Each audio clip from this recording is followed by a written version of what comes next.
Gene, I'll start with you. Just talking about tech, you are such a bull and love it so much. On a day like last week or like Friday or the day before, or Monday, what do you do? Do you just look at your thesis and say nothing has changed and things are on sale? Is that basically your approach?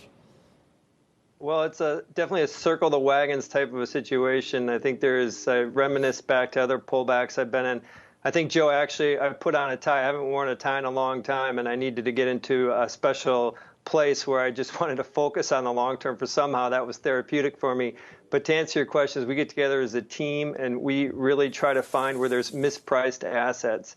And I think if you look at the pullback more recently, it's been most acute where we saw the free fall was in these emerging new tech up-and-comers. You could call them story stocks. This, of course, was Tesla, Zillow, Peloton, Zoom, Opendoor. They're down 14% over the past 2 weeks. It's been just an unprecedented.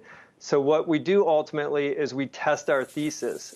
We look at where is transformation happening and do we have something wrong? I'll give you one quick example. We are investors in Zillow and Opendoor, and we've tested the thesis around what higher interest rates mean for their potential to do iBuying. It's something not a lot of people are talking about in the pullback, but we want to make sure that model still works long term, that part of the story. So there is many layers to it. And I would just say this, too, is we're not through this. Volatility has been quite acute, and I expect to continue to have big down days, big up days for the foreseeable future.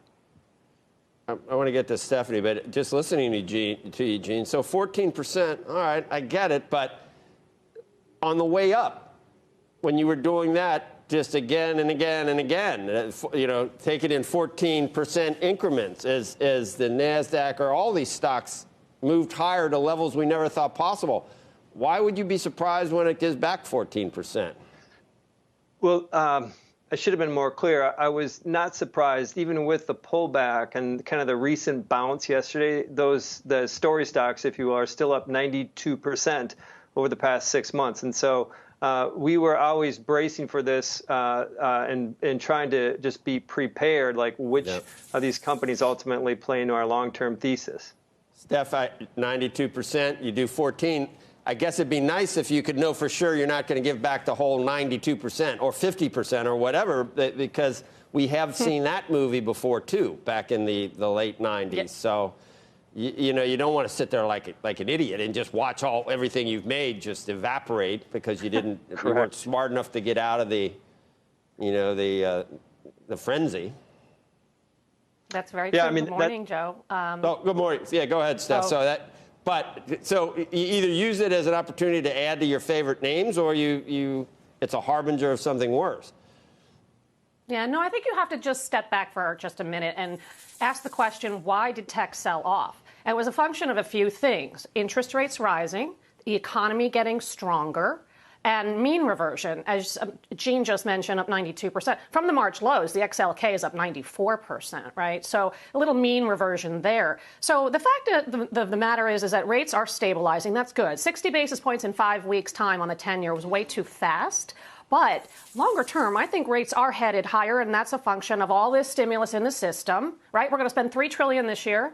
We spent $2 trillion last year. Globally, you're at $100 trillion. Japan's M2 in February was just 9.6%. That's in 1 month. So a lot of accommodation, a lot of liquidity sloshing around. This is going to lead to better GDP. It's going to lead to it's a little bit more inflation, and that's going to mean higher interest rates, right? And so I think technology, you want to be very selective. I have been focusing on some of the semi-cap equipment companies. Told you on Friday that I bought some Broadcom because the quarter was outstanding, and they raised guidance, and the stock was down in the pre-market. So I bought a little bit of that. I like NXP because I like auto. I also like contactless payments. They just raised the dividend by 50%, $2 billion buyback, great management team. I like Lam Research because I do think memory spend is going to increase, and this is a very good pure play on that.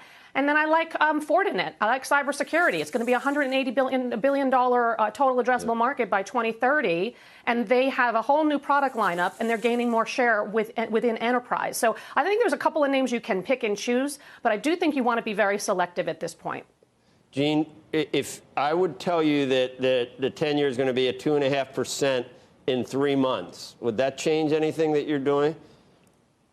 Yeah, we'd be more defensive. I think I want to make also a distinction. When we talk about investing, it's always 3+ years, so it's different than many people. But in that view, you can be more cautious over the next year. And if you said that that was going to happen, that rates were going to continue to move higher, especially some of these story stocks, they will get hit. And so I think that the important point is just to make a distinction.